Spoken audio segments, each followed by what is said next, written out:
feel yourself going deeper and deeper. Jenny Green is an eminently sensible and stable woman, a housewife and mother living in the quiet suburbia of Sydney, Australia.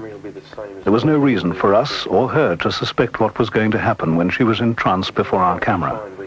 And what did happen surprised and disturbed us all. Fräulein, ich brauche Sie, der Vater. I don't want to go. I don't want to go. Suddenly she had taken us back only a short time, only 40 years, and to Nazi Germany, to a time when, as a teenage girl, the terror had struck her family. Now, you remember very, very clearly where you were born. Großstadt. In the flat of father's shop. What town's that in? What city?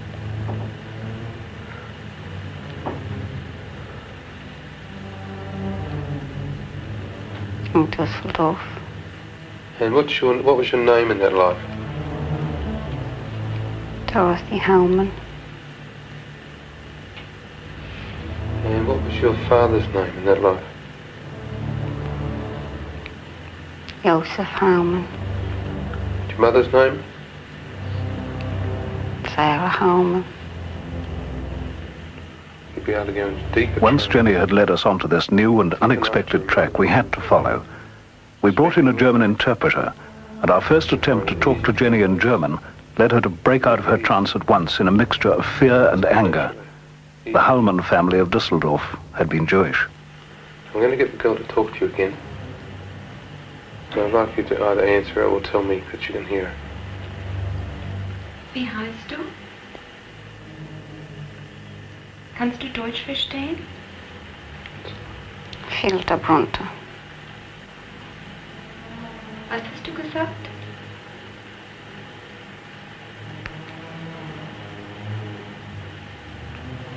Der Hautrast da. Kommer inte hörs till din. Jag pratar inte nej. Nåsta krina målet dig. Wisna. The language meant nothing to our German interpreter, or to us, or to the university linguistics experts who heard it. But it seemed to carry the sound of danger, and there'd been enough of that in the other life in Jenny's mind. They were taking us to a village for Jews to live in. What was the village? Often. We cooked. What was that? We cooked and cleaned.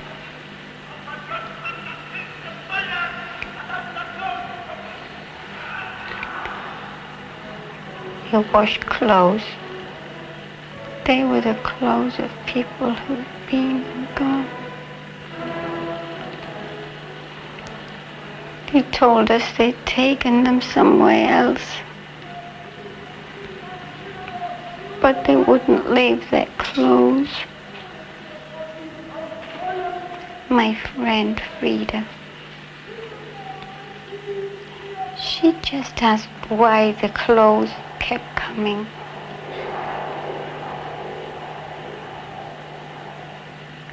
They beat her.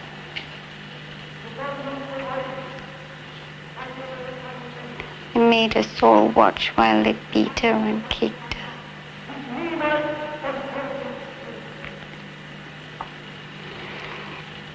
And we were to ask questions, we were just awoke.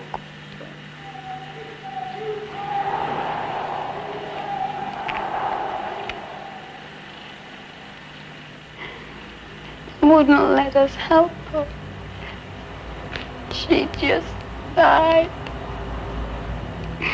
She just died in the dirt and they wouldn't let us help her. You're coming away from that. You're coming away from that. The depth of Jenny's emotion was all too apparent.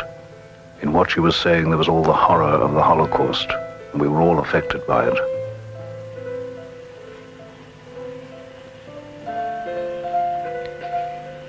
It took a little while for Peter Ramsder to quieten her again, to be sure she was deep in trance. And then we looked for a way back into some less harrowing part of that past life. Jenny had said she had lived in Dusseldorf, and we located a tourist map of the city. She was told that, still in trance, she would be able to see and read the map clearly and point out to us exactly where her family's house and shop had stood. Be able to show me on the map where it is you live. Once you're deep enough to stay in trance, I want you just to open your eyes and look at the map and tell me where you live.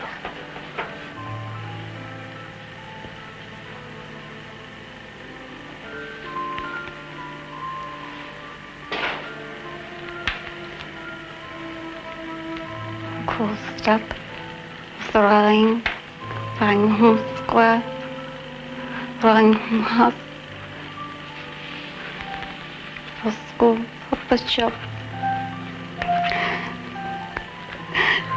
Papa. Let yourself relax now. Let yourself relax. Close your eyes. Close your eyes. Just let yourself relax. Just let yourself relax.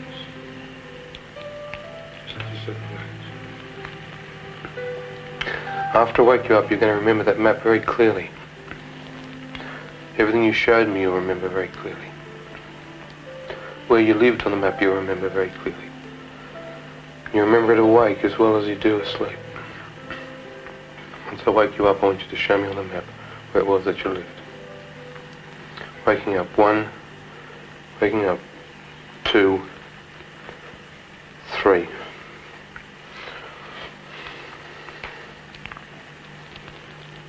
How do you feel? All right? Do you remember that? Mm-hmm. Okay, show me on the map. I can't see. I've got my glasses on. You can't see it because you haven't got your glasses on. Hey, just hang on a second, we'll get your glasses. Where's the glasses? Over there.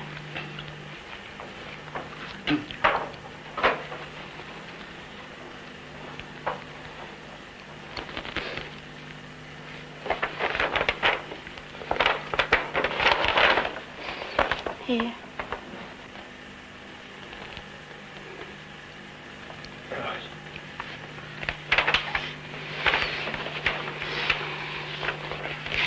It's tremendous. Can you remember when you were under trance, when you looked at the map? Mm-hmm. Could you see it clearly? Mm-hmm. Right, you could. Under trance, you could see it clearly without your glasses. When we woke you up, we had to give you the glasses. Oh. Oh, stupid eyes work after all. That's right.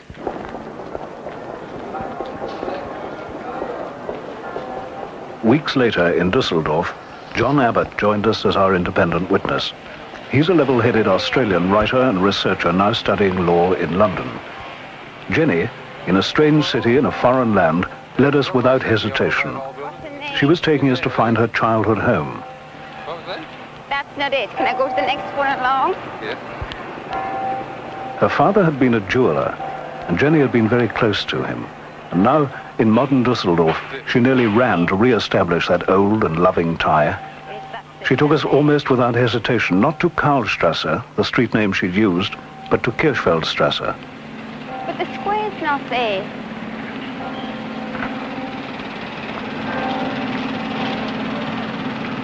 It's all changed. Most surely it had changed.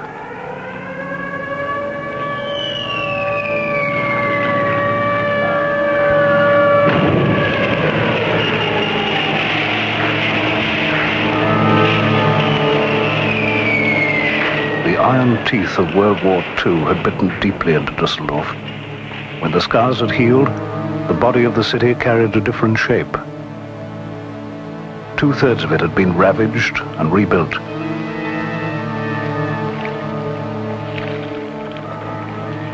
But in Jenny's mind, Dorothy Hellman felt she was where she had lived as a teenager when the terror struck her family. Yes, that was where the shop was.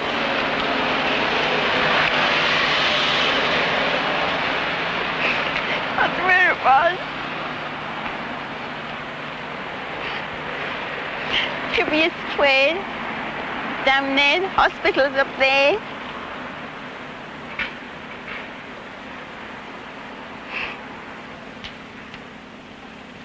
It was just all houses and this was all cobbled. It was just a narrow street path in there. There were houses, and that went round into a circle. The circle may once have been there, but nothing else matched. Not even the recollections of an old neighbour who'd lived there for half a century and remembered no Hellmans in that street.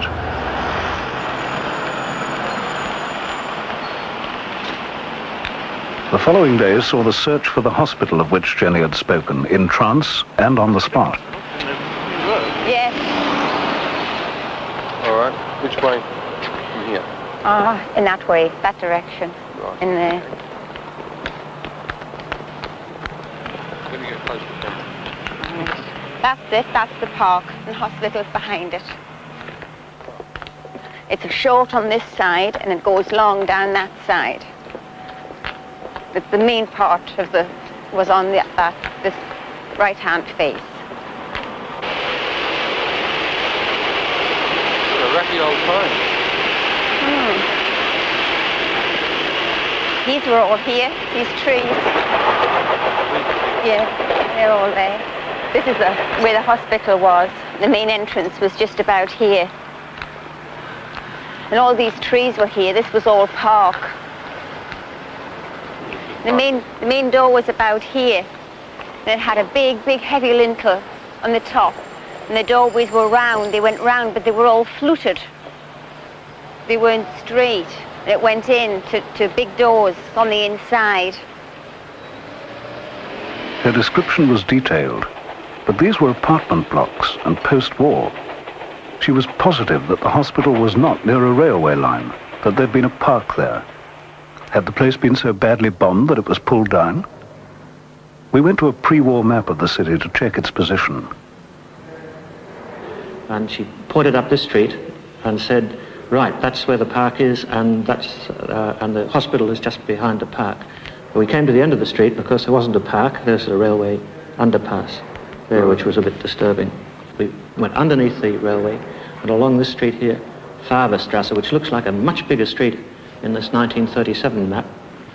This is where she said the hospital was, in this area here. Big place, big buildings, and a gate here somewhere, lots of fields. Right, so the real problem seems to be that this railway just cuts right through where it oughtn't to be, but it's definitely there in 1937. And about the only thing I could suggest is what would happen if you took it on into this area, the hospital area, and put her on the ground and see what happens then. Good idea. And that's what we did that afternoon. This time we led Jenny to the place where that 1937 map showed there had been a hospital. And there was still hesitation, still some doubt. The big door with the decorated stone lintel didn't seem to be there. The door wasn't on a corner like that. It was on a... There it is. Was that a door? Could have been. The stone was all these blocks. And the doorway had a big, heavy top part to it, and it had the flute bits all down the side. Right, you weren't too far wrong. There have been some changes. Let's see if you can get anything out of that. Oh, yes, there. There's the door. That's the main entrance. Okay. I didn't believe it was there. I thought it was all wrong. Not knowing the changes the years had brought, she had described the doorway exactly. A door which had been made a window years ago. And I was quite impressed. John Abbott had to go back to London, but before he left us, he summed up his impressions. But in every way that I've seen it, there's no possibility that there could have been any fiddle-faddle. And all I can really say on that area is if there had been fiddle-faddle, we'd have done a bit better than we did. Started off very well. We moved from the hotel we were staying in Pionierstrasse. She led us as if on strings, pretty well directly, and at great pace to the Kirchfeldstrasse, and straight to a house and said, that's the house, that's our house. Well, who knows, when we set off to check all this out, we'd found an 89-year-old lady who lived in the house next door, which was an original house. She'd lived all her life there. Her daughter had been born there, would have been 10 years old at the time that you were there. No memories of any of the names and any of the people that you thought that you could detect. We went hunting for a hospital. except there wasn't a hospital there.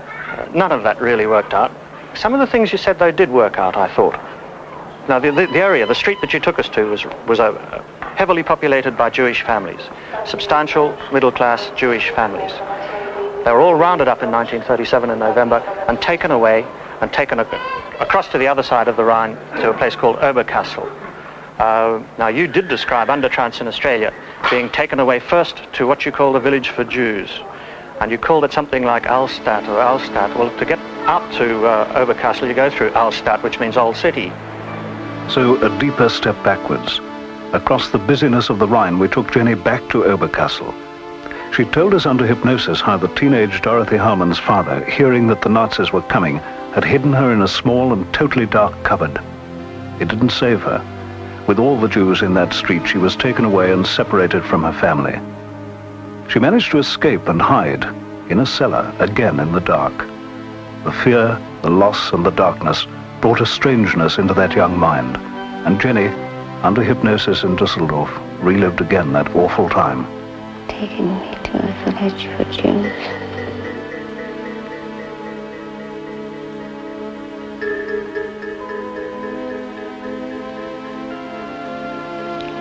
All the buildings are old.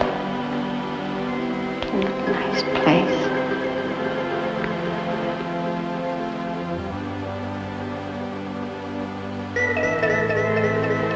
Everyone looks frightened. This place is evil. Behind the cellar. If I stay in the cellar, I won't know they're there. They won't know I'm here. Become a shadow. And I want to see as a shadow. The sun never shines in my cellar, so I'm never there. She's there, but I'm not there. She's not a bad person, but she's crazy. Who's the other girl you keep telling me? She's like an animal. But it's all right, it doesn't matter. It's not me. Because I don't exist.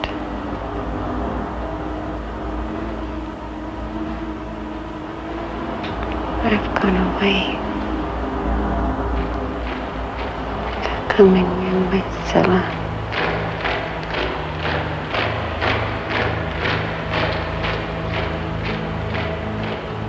Why do I have to go? They're taking her away. Why do I have to go? I don't exist. I'm not here. I'm just a shadow.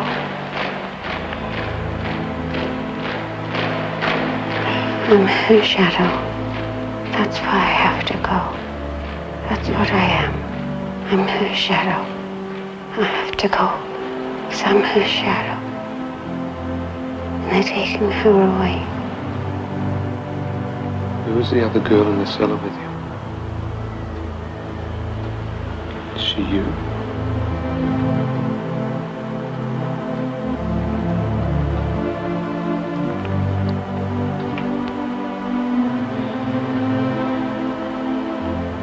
She can't be me if I'm not there. She's there, but I'm not there. I've gone away. Where have you gone?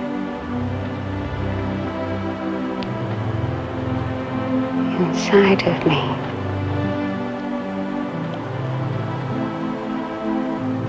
A third experiment, and inconclusive perhaps, except for the details about the hospital, and for the unmistakable horror of a clear-minded woman filled with the emotions of a black and fearful ending to another life, in another place, in another time.